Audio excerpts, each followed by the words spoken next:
What is going on, guys? Bringing you a bit of a different video here today. Kind of a review, kind of a New Year's resolution update. Right off the bat, happy 2024. Thank you guys all for the support in 2023. It was fantastic. We're going to make 2024 even better. Couple of resolutions. Let's see. First, I want to post a gameplay video once a week, at least. Shouldn't be too difficult. 2, I want to get a platinum trophy once a month, at least. Again, these are all very realistic goals. 3, I want to stick to a consistent streaming schedule. In the end of 2024, I want to be able to produce a lot of shorts, videos, live stream, VR reviews, stuff like that. All things that you want to rewatch and you want to share with your friends. So here I am messing around in Breachers with a bit of the hand gestures. Right off the bat, I gotta say, the game is gorgeous. If it's harder to tell seeing the social view on PSVR, but the game is absolutely gorgeous. It has these really nice contrasting colors, and the art direction, art style overall works really well in the shooter genre because I can actually see what I'm shooting at. Targets are clear, backdrops are clear, where you can shoot, what you can blow up, everything is very crisp. And the textures on all the guns, the model of your hand, and this little drone even, they look pretty good. Nothing on the quality of Pavlov, but they're kind of hard to compare because Pavlov is aiming for that art style. They want it to be like very realistic, very different lighting. Personally, I think Breachers is a better implementation because it is visually cleaner. It's a lot easier to play, just straight up. Gameplay wise, I've seen a lot of reviews for Breachers and people kind of wish-washy about, they don't want to say anything bad, they don't want to say anything too dismissive, but I just want to give it to you guys straight. I think Breachers is a buy.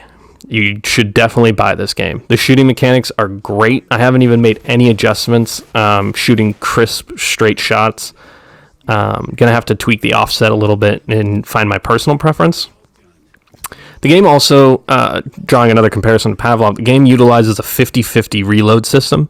So unlike Pavlov with full manual reloads where you have to eject your mag, put a new clip in, and then cock the slide, in Breachers, you just eject your mag, put a new mag in, and then a reload cooldown begins. And that reload cooldown is universal across all guns. So the better player can put a mag in faster than another player, but they're both going to be on that cooldown reload, which I kind of like. It kind of lowers the skill ceiling and raises it at the same time. Like, sure, players that play for 1,000 hours might get a little frustrated that their gun's on reload cooldown, but if you're the better player, you should be reloading before the person you're gunfighting anyways. And you'll see in clips here, I had couple of opportunities to reload and I was able to get reloads out faster than somebody else. There were other opportunities where I couldn't reload, so it was faster to just pull my pistol out and blast somebody. I think the gunplay is absolutely fantastic. I like the 50-50 reload system. The high contrast colors and art style looks great. You're going to see this clip here.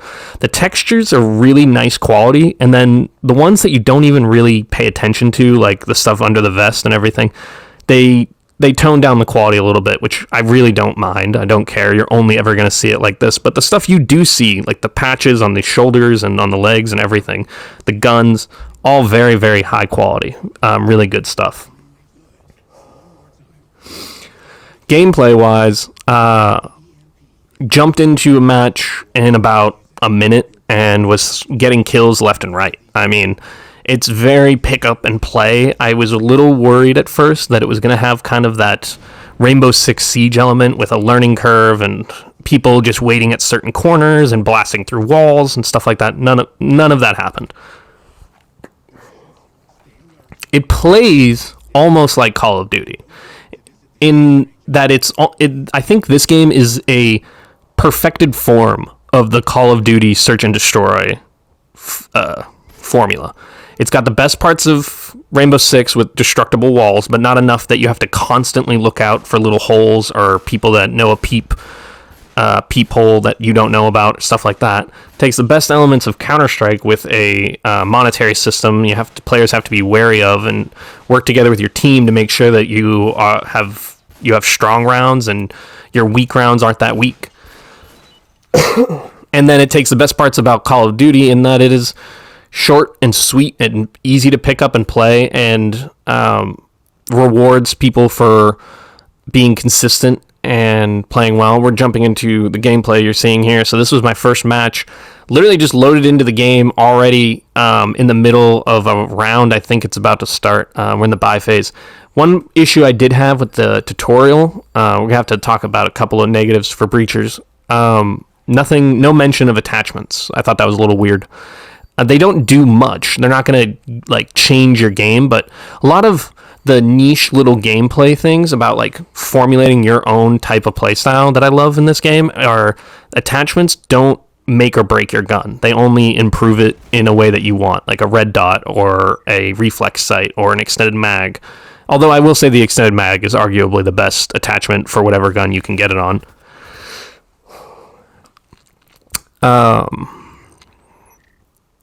So here I am just getting a couple kills with a shotgun, which I'm telling you that is a shotgun. I'm realizing now, looking back at the footage, that is obviously a sniper rifle model that's using a magwell instead of a regular shotgun. And I thought it was weird that it didn't have a pump action of any kind. Oh, that pistol swap is juicy. That felt really good. And here's another one. I'm about to get a really dope headshot on this guy. Boom. Man, that was... For my first game, dropping 3 people felt really good. So you have these different elements all combining into a really nice package of a game that is not overly expensive. If you have a PSVR2, I think this is an absolute steal of a game. Personally, I like it more than Pavlov, and I think that once it has more game modes, a bit of more community, maybe some more guns, more maps, all the classic stuff, this is gonna be a hard competitor to beat. I mean, I think it has the capability of being a top shooter of all of 2024. And I know the year has just started, but wishful thinking. Thank you guys so much for watching. This is my first review of 2024. I'm going to go ahead and give Breachers a solid buy. I think anyone with a PSVR2 is going to enjoy this game.